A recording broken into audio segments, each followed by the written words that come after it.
السلام الله عليكم ورحمة تعالى وبركاته، وأسعد الله أوقاتكم بكل خير. نتمنى من الله أنكم تكونوا في تمام الصحة والعافية. حلقة جديدة من الحلقات ديال قناة كشف الخبر، واللي كيف ما عودناكم كنتطرقوا من خلالها لمستجدات الأخبار. بالنسبة للمواضيع ديال هذه الحلقة، موضوع خطير جدا، انفجارات جديدة تهز مدينة السمارة المغربية. غادي نشوفوا المكان، غادي نشوفوا التوقيت، غادي نشوفوا بالصور، غادي نشوفوا بالفيديوهات، وغادي نشوفوا كذلك المصادر ديالنا، وغادي نزيدوا نهضروا في هذا الموضوع كيف ما عودناكم دائما. غادي نشوفوا كذلك كيفاش ان الخونة ديال الداخل يبدعون في العداء للمؤسسة الملكية، يوصفون حساباتهم الضيقة مع المملكة المغربية. أنا أعطيكم واحد جوج ديال الأمثلة، وغادي نشوفوا مع من حشرنا الله بداخل تراب المملكة المغربية. غادي نشوفوا كذلك كيفاش أن الإعلام الإماراتي يفضح الألاعيب والبروباغندا ديال الحفيظ الدراجي، وكيفاش أنه كيخلط السياسة بالرياضة. ثم أشنو قالوا على المملكة المغربية. بونيف، مصطفى بونيف، هذا الأخير واللي تربى مزيان من عند المغاربة، صاحب النظريه البوسبيريه، واللي اثبتت سميتو اولا الدكاتره ديالنا الاجلاء بالحجه وبالدليل على ان بوسبير ظاهره جزائريه. فغادي نشوفوا كيفاش نقالب على الشعب الجزائري. شفنا البارحه فيديو، لكن اليوم فيديو اخر في الشعب الجزائري وفيه كذلك تبون. صالح الازرق هذا التونسي واللي غادي يكشف بالفيديو كيفاش ان النظام العسكري الجزائري والشعب الجزائري فقط يتاجرون بالقضيه الفلسطينيه، وغادي يعطي المثال بالمملكه المغربيه. دون ان ننسى في هذه اللحظات كاينه مسيره مليونيه بمدينه العيون المغربيه، غادي نشوفوها بالصور، غادي نشوفوها بالفيديوهات، واللي كلها تضامنا مع شهيد واللي استهدفته نيران الغدر ديال البوليزاريو، وكذلك تنديدا لما تقوم به البوليزاريو، رساله لمن يهمه الامر. غادي نشوفوا كذلك الكلمات ديالهم، وغادي نشوفوا هذه اللافتات اشنو مكتوب فيها. الاخوان والاخوات، ما فيها باس وانتم كتابعوا المواد الاخباريه ديال هذه الحلقه، ضغطوا على زر الاعجاب تيعلم منكم المحتوى ديالها. الا كنتم مازال ما اشتركتوا، غادي يكون لنا كامل الشرف انكم تشرفوا معنا العائله الكبيره قناه كشف الخبر. اما بالنسبه للتعليقات ديالكم فدائما مرحب بها. وكنبغي ناكد مره اخرى، نحن مستهدفين، نحن مستهدفين، نحن مستهدفين من طرف الذباب الالكتروني الجزائري، واللي التبليغات ديالو ما كتوقفش صباح مساء. فاذا كانت هذه التبليغات ما كتوقفش، فهذيك الحركه البسيطه واليسيره واللي ما كتكلفكم حتى شي نوع من انواع الجهد، فيعني كتبطل المفعول ديال هذه التبليغات. فما تبخلوش على هذه القناه بالضغط على زر الاعجاب وترك كذلك التعليقات. شكرا لكم مره اخرى، وندوز مباشره الى التفاصيل. ولكن اذا كانت الشعب المغربي أقل وطنية وأقل غيرة من آبائه وأجداده ومن الناس اللي عرفتهم واللي هما من الجيل ديالي، أنا تنقول له حذاري حذاري. السلام الله عليكم واسعد الله اوقاتكم بكل خير. البارحه اخواني اخواتي خليتكم مع ذاك المقطع ديال الفيديو ديال مصطفى بونيف، واللي كيقول على الشعب الجزائري بانه بقر، بانه كذا الى غير ذلك، وكيقول لك يعني الجزائري الا هبطتي له السروال غادي تصيب التابع ديال البقره ولا التابع ديال الحمار. صراحه وصف يعني في المحل ديالو. خصوصا كنعرفوا هذيك المقوله بين القراوين والقيروان توجد حديقه حيوان. اليوم مصطفى بونيف يعني تم التدجين ديالو، تم التربيه ديالو بطريقه رائعه، وغادي نشوفوا اشنو غادي يقول مره اخرى في الشعب الجزائري وفي عبد المجيد تبون. تابعوا اخواني اخواتي هذا المقطع ديال الفيديو. ايران هذه اللي ظلت ديرنا في جيش القدس وجيش شكوبي ودايرين الصوره تاع القدس. ما نزيدش نعاودوا نصدقوا ايران هذه. كاش اللي يزيد، انا يزيد واحد يحكي لي على ايران نقول لهم له كامل. احنا ايران كنا نحسبوها، كان في تصوري انا، كان في تصوري، في تصور الكثيرين، كنا نحسبوها قوه، كنا نحسبوها قوه، ولكن ظهرت باللي ايران هذه قويه فقط على المسلمين، قويه فقط على العرب بالذات. باش ندقق المصطلح، قويه فقط على السنه، باش نزيد ندقق المصطلح اكثر.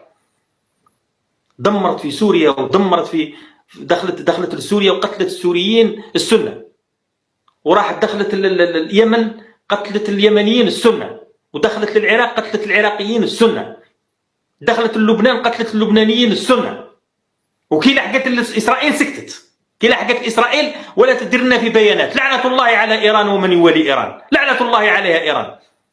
رئيس عبد المجيد تبون نهار كامل هو يغني علينا يا سيدي، نهار كامل هو يغني ويتبجح ويرفد في صبعه هذاك ويتوعد، ومن بعد ظهر خرنق خرنق. داير لي جيوش وداير حرقوا لنا اعصابنا، الله يجيب ما يحرق اعصابهم. المتاجرة بالقضية الفلسطينية والركوب على الموجة ديال فلسطين، فماشي بقى فقط حديث الإعلام على المنتقدين ديال النظام العسكري الجزائري، واللي كان البارحة مصطفى بونيف يعني يطبل ويزمر للنظام العسكري الجزائري. كذلك العديدين من البصبع الازرق داخل الجزائر. فاليوم القضية وصلت إلى كل الدول العربية، ما فيها باس غادي نشوفوا صالح الازرق، واللي يعني هذا تونسي غادي يكشف كيفاش انه هذا النظام العسكري الجزائري يعني في حد ذاته اهانه للقضيه الفلسطينيه، لا هو لا الشعب ديالو. ولا خدينا فقط مثال كنهضروا على المظاهرات واللي اليوم كتجتاح كل دول العالم الا في الجزائر. تابعوا هذا المقطع اشنو غادي يقول فيه صالح الازرق، ثم اشنو غادي يقول على المملكه المغربيه الشريفه. والله العظيم التاريخ لن يرحم اهل الجزائر، اهل ال6 مليون شهيد، الثوره العظيمه.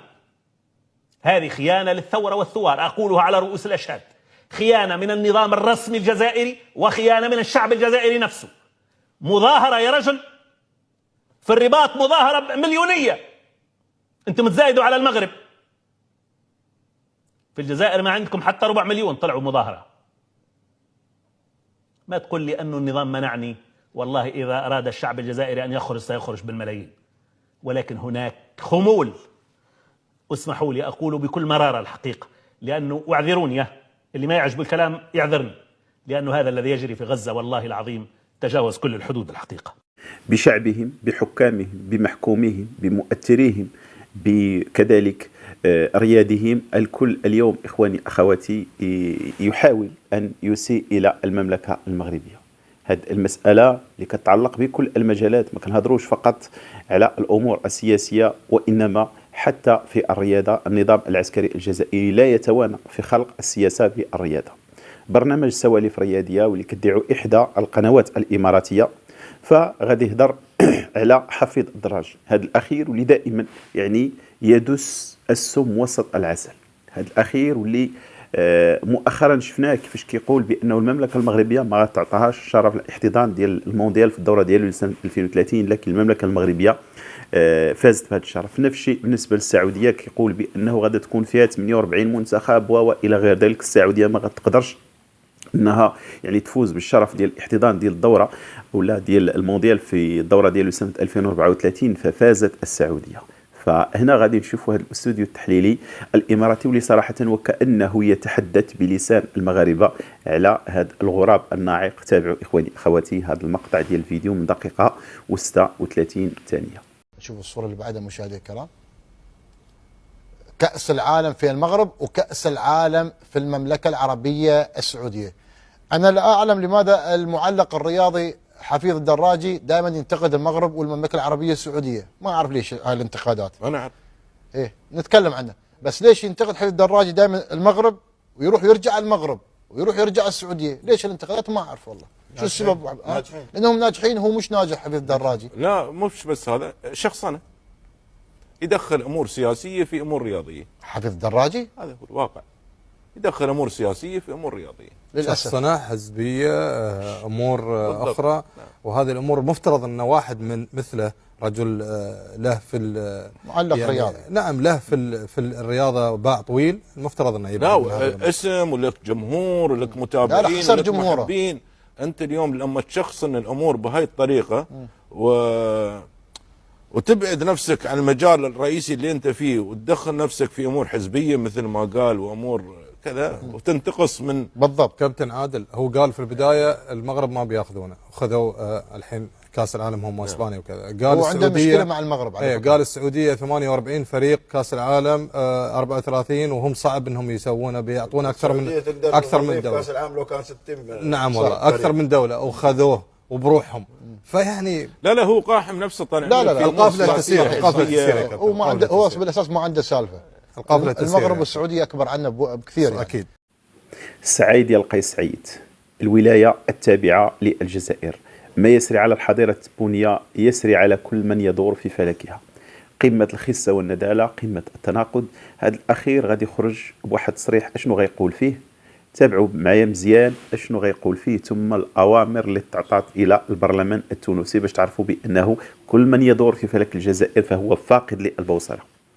يقول قيس سعيد: من يتعامل مع العدو الصهيوني لا يمكن إلا أن يكون خائنا وخيانته خيانة عظمى. تابعين؟ يعني أي دولة عندها علاقات، يعني تركيا، المملكة المغربية، السعودية، الإمارات، مصر، كل الدول العربية، حتى اللي ما كتعاملش في الجهر كتعامل في السر، بما فيها تونس. وأنا غنعطيكم بالحجة وبالدليل، فهم خونة. فشوفوا هاد بوبريس أش نخرج منه. غادي نشوفوا الرسالة اللي تعطات للبرلمان التونسي. تابعوا مزيان.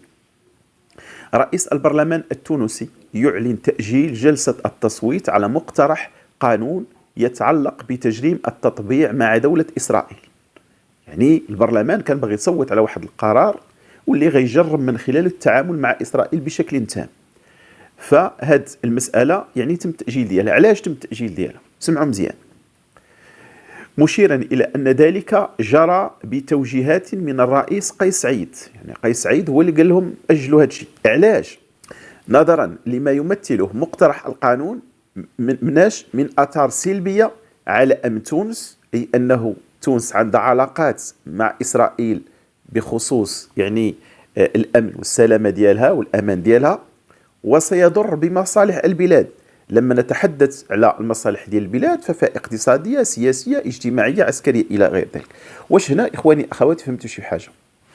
في نفس الوقت يعني كيقول أي دولة تتعامل مع إسرائيل فهي خائنة، أي نظام يتعامل مع إسرائيل فهو خائن، أي شخص يتعاطف مع إسرائيل فهو خائن. لكن في نفس الوقت ما بغيش يخرج بقرار لدين إسرائيل. علاش؟ لأنه سيضر بالمصالح ديال البلاد السياسية والاقتصادية والاجتماعية إلى غير ذلك. فلا حول ولا قوة إلا بالله العلي العظيم. يعني هذه الحظيرة وكل من يدور في فلكها والله العظيم ما تفهمت شي حاجة. عندهم 7 وجوه، ناس متناقضين غير مع روسهم، ما يفرقوا ما بين الليف والزرواطة، والناس خدامة على راسها، الناس كتخدم، الناس كتحاول تدخل بطرق ذكية باش أنها تحل هذه الأزمة وتوقف هذه الحرب الظالمة، هذه الحرب الشعواء واللي لا تبقي ولا تذر ديال النظام ديال الصهاينة على الإخوان ديالنا الفلسطيني. إلا أن هذه المرتزقة يصفون الحسابات ديالهم مع الشعوب ديالهم أولا وكذلك مع الحكام العرب. ما فيها باس إخواني أخواتي. غادي نخليكم مع واحد الكلمة لأننا سندخل إلى موضوع خطير وخطير جدا يتعلق الأمر بالخونة ديال الداخل، واللي نتوما إخواني أخواتي كطرحوا عديد الأسئلة منهم الخونة ديال الداخل. عطينا نور الدين تعريف للخائن الداخل. واش المهداوي، واش سميتو فلان فرتلان علان، واش هذا خائن أو لما خائنش؟ أنا ما غاديش نعطيكم، غادي نخلي صاحب الجلالة يتفضل ويعطيكم واحد تعريف واضح لا يقبل النقاش على الخائنين ديال الوطن. تابعوا هذه الكلمة ديال الملك محمد السادس حفظه الله ونصره. نؤكد أنه لم يعد هناك مجال للغموض أو الخداع، فأما أن يكون المواطن مغربي أو غير مغربي، وقد انتهى وقت ازدواجية المواقف والتملص من الواجب، ودقت ساعة الوضوح وتحمل الأمانة. فأما أن يكون الشخص وطنيا أو خائن، إذ لا توجد منزلة وسطى بين الوطنية والخيانة، ولا مجال للتمتع بحقوق المواطنة والتنكر لها بالتآمر مع أعداء الوطن. أحمد ويحمان ولكن طابق له الخطاب ديال صاحب الجلالة. هذا الشخص اللي اليوم كيدير كل ما في جهده باش أنه يصفي الحسابات ديالو الضيقة، ماشي مع المملكة المغربية وإنما مع النظام الملكي. هذا الشخص أشنو غادي يقول؟ القضية الفلسطينية تسبق قضية الوحدة الترابية للمملكة المغربية. أنا المنطلق ديالي كنقول تزق بالغزة، قالها المرحوم الحسن الثاني طيب الله تعالى. صاحب الجلالة الملك محمد السادس دام له النصر والعز باش أنه يعطي ويأكد على أنه القضية الفلسطينية في القلب بالفعل وليس بالأقوال. كيقول بأن المملكة المغربية أو بأن شخص الملك ينزل القضية الفلسطينية منزلة القضية الأولى عند المغرب والمغاربة. كيخرج لنا هذا أحمد ويحمان كيقول لك لا، القضية الفلسطينية خاصة تنزل في منزلة، وكأنه هو اللي كيسير البلاد، هو اللي كيفهم في كل شيء، هو الكل في الكل المملكة المغربية.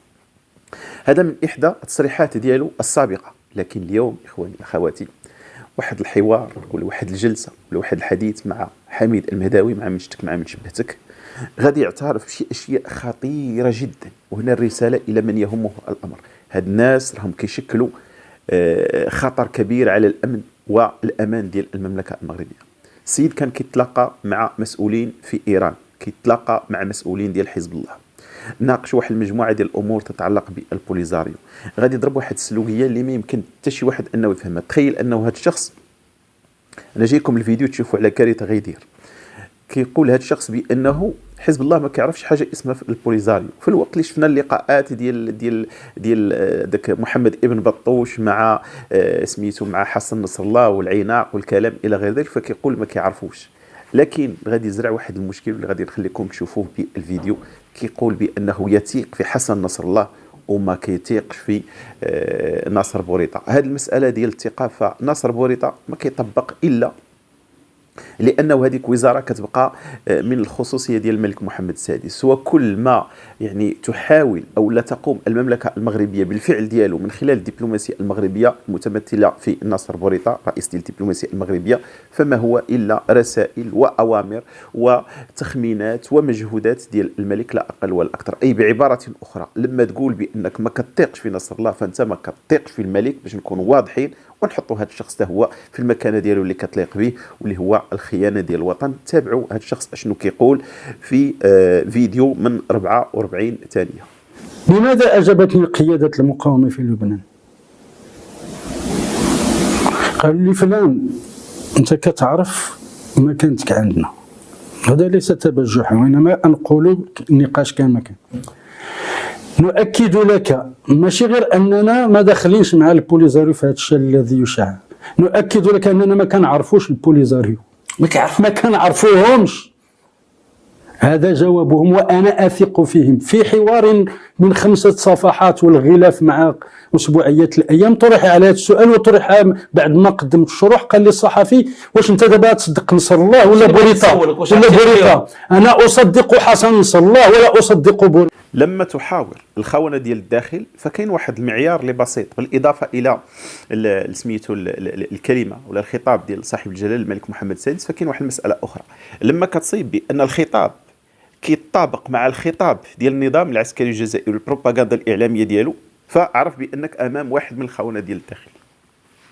الرئيس ديال الجمعيه المغربيه لحقوق الانسان المسمى بغالي، غادي نخليكم تشوفوا هذا الشخص هذا كيفهم في كل شيء، في الفلاحه، في السياسه، في الاقتصاد، في الرياضه، في الكره، في كوفيد، في الادويه، في الامراض، في كذا كذا كذا كذا كذا، رغم انه التكوين ديالو فهو تكوين في المجال ديال الصيدله الى غير ذلك.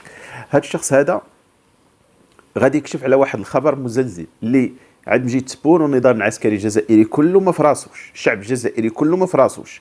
ولا سمعوا هذه الكلمه غادي تبداو تشوفوا هذا المقطع ديال الفيديو كيجتاح مواقع التواصل الاجتماعي وكتعطى به المثال، وغيبقى حتى في حاله المساله شد النظام العسكري الجزائري حتى ولادنا.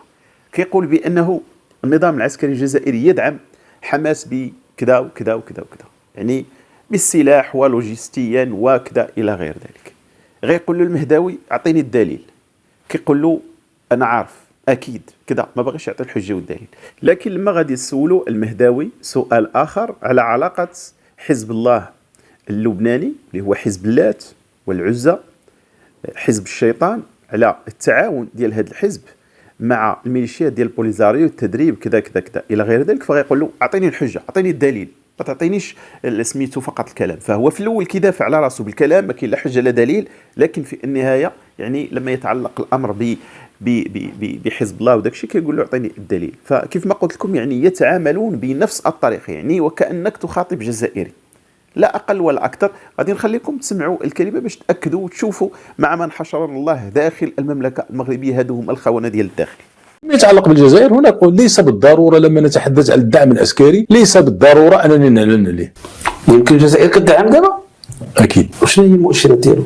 انا تنقول لك في الحوار مع الناس ديال المقاومه كيعطيو بعض الاشارات ان هناك الجزائر دابا داخله في الحرب. ما دخلش في الحرب، ولكن هناك دعم المقاومه. يمكن دعمها لوجستيكيا لان الدعم فيه بزاف ديال الحوايج، ماشي الدعم ضروري انني نصيفط العسكر. لا كون كان هذا الدعم كره خرج في الاعلام لا ما يمكنش يخرج في الاعلام، كره داروا به هيلا. شنو هي المعطيات اللي كتاكد لكم على ان ايران ما كاينش تما؟ وشفنا معطيات على رسميه على انه كاين انفاق، كاين تداريب مع البوليزاريو مع واش عمرك شي تصاور ديال التداريب؟ اختنا من الحديث انا كنهضر على شي حاجه كونكريت. مثلا نعطيك انا اكثر من هكا بلاتي انا هذه المعطيات فين نقدمها؟ هذه المعطيات فكيف ما كنقول دائما ولله الحمد في كل شر خير. هاد الواقعه، هاد الحرب واللي يعني حرب ظالمه، حرب واللي كنشوفوا بانه الضحيه ديالها هما الابرياء، الضحيه ديالها هما الامهات، الضحيه ديالها هو واحد الشعب فلسطيني اللي فرض عليه الاستعمار، فرض عليه الاحتلال، فرض عليه القتل والتنكيل والى غير ذلك. لكن في نفس الوقت كنشوفوا على الاقل شكون هي الدول واللي كتحترمنا، شكون هما الاعداء ديالنا الحقيقيين، شكون هما الدول اللي عندهم مواقف ومبادئ. احنا شفنا الجزائر كيفاش مع اول صاروخ يعني سقطت شي حاجه اسمها مع فلسطين ظالمه او مظلومه، اللي خرج يقرقبوا عليه. الاوامر ديال الجزائر كلها كتجي مع فرنسا. لكن في نفس الوقت على الاقل صحنا واحد المجموعه ديال المفاهيم ديالنا، خصوصا بان اولاد ويحمان ولا هاد الغالي راه الناس كتصنت لهم وكيبارطاجيو الفيديوهات ديالهم شو السيد اشنو كيقول، على اعتبار بانهم كيفهموا في كل شيء. فاليوم عرفناهم بانهم يعني ما هم الا شرذمه خونه كيف ما قال الملك، يستهدفون المملكه المغربيه وكيحاولوا انهم يصفيوا الحسابات ديالهم معها حسابات ضيقه لا اقل ولا اكثر. ندوزوا للمعقول. اليوم الصحراويون يهتفون بشعار واحد واللي كيأكدوا على ضرورة القضاء على شي حاجة اسمها الميليشيات ديال البوليزاريو. الساكنة ديال الأقاليم الجنوبية للمملكة المغربية في هذه اللحظات دابا اللي كنسجل فيها هذا الفيديو مجتمعين على قلب واحد ولسان واحد، وكيقولوا للعالم ما بيننا وبين البوليزاريو حتى شي حاجة. هاد الناس لا يمثلوننا وحنا ما كنعترفوش بهم. مسيرة مليونية إخواني أخواتي اللي غادي نخليكم تشوفوا الآن مقطع منها، واللي كلها خرجات إحياء للذكرى ديال المسيرة الخضراء، لكن في نفس الوقت تنديدا بالأعمال الإرهابية واللي استهدفت مدينة السمارة. وعندنا الموضوع الأخير وغادي نشوفوا بأنه الأمور خطيرة جدا، وكاين معلومات كتأكد على أنه انفجار آخر ضرب المدينة ديال السمارة. شوفوا إخواني أخواتي هذا المقطع ديال الفيديو 220 ثانية. مخوف الأعمال ولا شي جينا نتخبط كنتصداو كل شيء.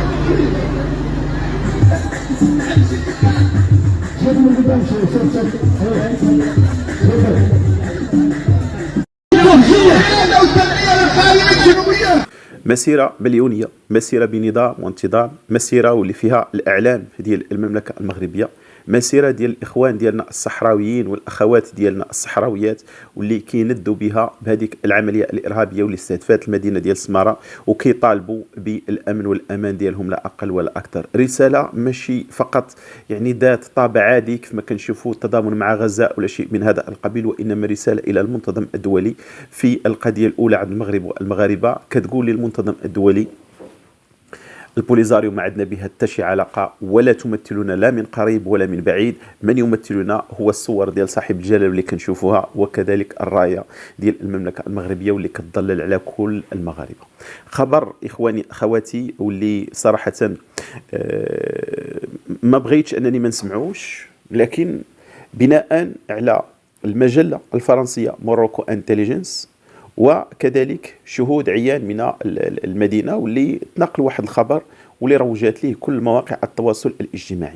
شنو كيقول هذا الخبر؟ اهتزت مدينة السمارة في الساعات الأولى من صباح اليوم الأحد على وقع انفجارات أخرى، وذلك على مستوى المدخل الغربي للمدينة. سمحوا معايا مزيان، المدخل الغربي للمدينة. الأمر يتعلق بانفجارين لم يتم تحديد سببهما بعد، حيث وقع بالقرب من مخيم الربيب والمطار، وكذا بالقرب من مقر بعثة المينورسو بالمدخل الغربي للسمارة. ها هي الصورة إخواني أخواتي أمامكم. مغرب انتليجنس كتهضر كذلك على نفس الموضوع، وغدا تنقل لنا فيديو بالصورة وبالصوت من المكان ديال هذا الحادث. تابعوا إخواني أخواتي. هنا في هذا الواحد بالضبط باش كتقلبوا كتبحث فين داك الشيء فين داك الشيء طاح. فبناء على هذه المعطيات، فإذا كانت يعني عمليه ما عندها حتى شي علاقه بالبوليزاريو، فالتحقيقات راها كتتم بشكل يعني عادي. الا كانت كتستهدف البوليزاريو فمره اخرى غادي نزيدوا يعطيونا فرصه اخرى من اجل القضاء على هذه الشرذمه بشكل نهائي، وباش تعرفوا شحال المملكه المغربيه مستهدفه، وباش تعرفوا كذلك كيفاش ان الاعداء ديال المملكه المغربيه اغبياء وبلداء وكيكرروا نفس الخطا، سواء الخونه ديال الداخل او لا الاعداء والخصوم واللي نقدروا نسميوهم الخونه ديال الخارج. الاخوان والاخوات شكرا لكم، شكرا لاصغائكم، نضرب لكم موعد في ماده اخباريه لاحقه بحول الله، مع السلامه.